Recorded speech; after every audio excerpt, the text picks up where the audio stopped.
এক ছিল রত্নপুর রাজ্য। সেই রাজ্যে থাকত এক দয়ালু আর বুদ্ধিমতী রাজকুমারী কিরণময়ী।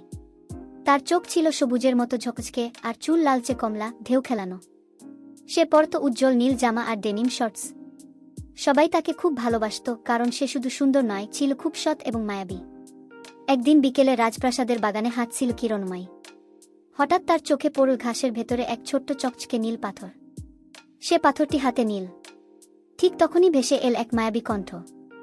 আমি জাদুর পাথর। যে সৎ মন দিয়ে একটিমাত্র ইচ্ছা চাইবে, তার সেই ইচ্ছা পূরণ হবেই। রাজকুমারীর চোখে বিস্ময়। সে বুঝতে পারল এই পাথর সাধারণ কিছু নয়। সেই রাতটা রাজকুমারীর ঘুম এল না। সে ভাবতে লাগল, আমি কি চাইব?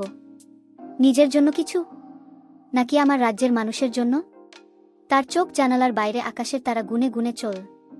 একটা প্রশ্ন বারবার মাথায় ঘুরতে থাকল, সত্যিকারের ভালোবাসা কি জিনিস? পরদিন সকালে সে রাজসভায় গিয়ে বলল, আমি চাই রত্নপুরে যেন আর কেউ কখনো না খেয়ে ঘুমায় না। রাজারানী বিস্ময়ে তাকিয়ে রইলেন। মন্ত্রী মহাশয় অবাক হয়ে বললেন, আপনি নিজের জন্য কিছুই চাইবেন না রাজকুমারী?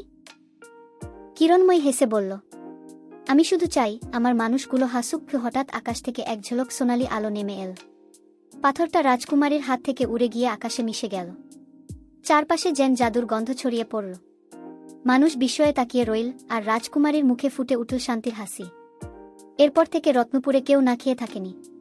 জমিতে ফসল হয়েছে ঢালার মতো, নদীতে মাছ আর গ্রামে হাসি। গরিব, ধনী, শিশু, বৃদ্ধ সবাই পেয়েছে খাদ্য, শান্তি আর ভালোবাসা। মানুষ কিরণময়ীকে ডেকে উঠল আলোককুমারী। আলোয় ভরা হৃদয়ের রানী সে হয়ে উঠল ভালোবাসা আর ত্যাগের প্রতীক। রাজত্ব নয়, সে জিতে নীল মানুষের হৃদয়।